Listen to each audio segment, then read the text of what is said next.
Keluarga Katolik yang terkasih, selamat berjumpa lagi dalam channel Inspirasi Sabda bagi Keluarga, Komisi Keluarga Keuskupan Agung Medan, hari ini tanggal 6 Agustus 2022. Bacaan untuk inspirasi sabda kita dari Injil Lukas bab 9 ayat 28b sampai 36. Kira-kira 8 hari sesudah segala pengajaran itu, Yesus membawa Petrus, Yohanes, dan Yakobus lalu naik ke atas gunung untuk berdoa.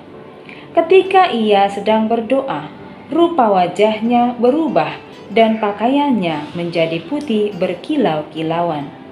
Dan tampaklah 2 orang berbicara dengan dia, yaitu Musa dan Elia. Keduanya menampakkan diri dalam kemuliaan dan berbicara tentang tujuan kepergiannya yang akan digenapinya di Yerusalem. Sementara itu, Petrus dan teman-temannya telah tertidur, dan ketika mereka terbangun, mereka melihat Yesus dalam kemuliaannya dan kedua orang yang berdiri di dekatnya itu. Dan ketika kedua orang itu hendak meninggalkan Yesus, Petrus berkata kepadanya, "Guru, betapa bahagianya kami berada di tempat ini. Baiklah kami dirikan sekarang 3 kemah, 1 untuk engkau, 1 untuk Musa, dan 1 untuk Elia." Tetapi Petrus tidak tahu apa yang dikatakannya itu. Sementara ia berkata demikian, datanglah awan menaungi mereka. Dan ketika mereka masuk ke dalam awan itu, takutlah mereka. Maka terdengarlah suara dari dalam awan itu yang berkata, "Inilah anakku yang kupilih, dengarkanlah dia." Ketika suara itu terdengar, nampaklah Yesus tinggal seorang diri, dan murid-murid itu merahasiakannya. Dan pada masa itu mereka tidak menceritakan kepada siapapun apa yang telah mereka lihat itu. Demikianlah sabda Tuhan. Bapak, Ibu, saudara-saudari yang terkasih, kehidupan yang enak, nyaman, tenteram, tanpa ada kesulitan dan tantangan merupakan dambaan bagi setiap orang. Namun kita tidak boleh lupa dan harus selalu sadari bahwa selagi kita masih hidup di dunia ini, kita tidak akan bisa lepas dari tantangan dan kesulitan hidup. Kita tidak bisa diam dan tinggal dalam situasi yang hanya membuat kita nyaman dan enak. Kita juga tidak bisa lari atau menghindar dari persoalan hidup karena takut mengalami situasi yang tidak enak itu.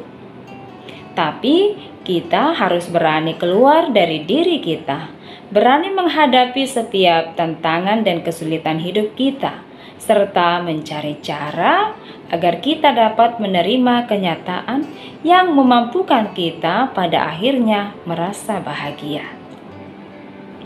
Kisah Injil hari ini mengisahkan bahwa Petrus berkeinginan untuk tinggal dalam situasi nyaman di gunung.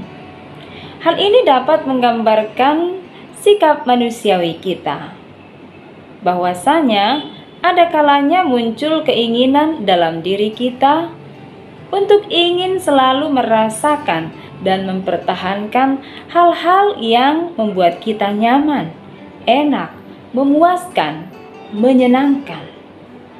Banyak orang jika mendapat kedudukan yang sudah mapan, enggan dan merasa kesulitan, bahkan ada yang tidak mau melepaskannya. Barangkali berbagai cara akan dilakukan hanya untuk mempertahankannya demi sebuah kenyamanan. Dalam hubungan berumah tangga, setiap anggota yang ada di dalamnya pasti punya cara pandang yang berbeda. Cara pandang inilah yang bisa menyebabkan terjadinya konflik jika tidak terselesaikan dengan baik. Tak terselesaikan dengan baik karena masing-masing pribadi ingin mempertahankan keinginannya sendiri, mempertahankan harga diri, dan kurangnya sikap rendah hati untuk mau mengalah. Karena selama ini telah merasakan kenyamanan itu. Kenyamanan diri bisa berupa ingin menang sendiri, hanya ingin didengarkan, ingin selalu dilayani, dan diperlakukan istimewa dari yang lainnya, dan tidak mau diingatkan. Ketika tidak memperolehnya, maka orang ini akan memberontak, marah, dan menuntut. Tidak heran jika konflik kecil bisa menjadi masalah besar dan timbullah pertikaian, yang akhirnya membuat situasi dalam keluarga menjadi tidak harmonis dan jauh dari rasa bahagia. Atau keluarga selama ini merasa nyaman karena senantiasa hidup rukun, keuangan lancar, jauh dari sakit penyakit. Namun ketika ada persoalan hidup yang mengganggu kenyamanan itu, bisa jadi keluarga-keluarga selalu dirundung kesedihan dan kurangnya pengharapan jika kekuatan doa tidak terpelihara dengan baik. Alasan Yesus mengajak beberapa murid untuk naik ke gunung dan berdoa adalah untuk mengatakan bahwa dengan dan melalui doalah manusia dapat lebih dekat dengan Allah. Kekuatan doa memampukan kita mengerti apa yang Tuhan kehendaki dalam hidup kita. Hanya orang yang mampu tegak bertahan dalam pencobaan dan yang mengandalkan Allah sajalah yang mampu mengalami kebangkitan dan kemuliaan. Pencobaan seringkali bersumber dari diri sendiri, yakni keinginan diri yang hanya ingin mempertahankan rasa aman yang selama ini telah dipeluk erat. Orang yang tidak memelihara kehidupan rohaninya dengan berdoa, ketika dihadapkan dengan situasi yang mengancam, yang mengganggu kenyamanan dirinya, maka orang tersebut akan memberontak, marah, tidak terima. Dapat dipastikan bahwa orang yang demikian tidak ada kedamaian dan kebahagiaan dalam hatinya. Yang ada hanya ketegangan untuk mencari cara mempertahankan kenyamanan itu.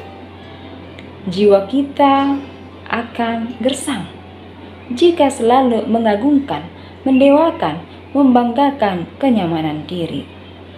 Karena kenyamanan yang pernah kita alami itu tidak akan abadi selamanya. Situasi hidup akan silih berganti. Akan ada waktu di mana kita mengalami suka dan ada waktu di mana kita mengalami duka. Seperti apapun situasi hidup yang kita alami, jangan pernah mengabaikan doa. Sebab dalam doa kita mengalami perjumpaan dengan Sang Juru Selamat. Hanya Dialah yang akan memampukan kita untuk mengalami pengharapan dan kebangkitan. Terima kasih, Tuhan memberkati.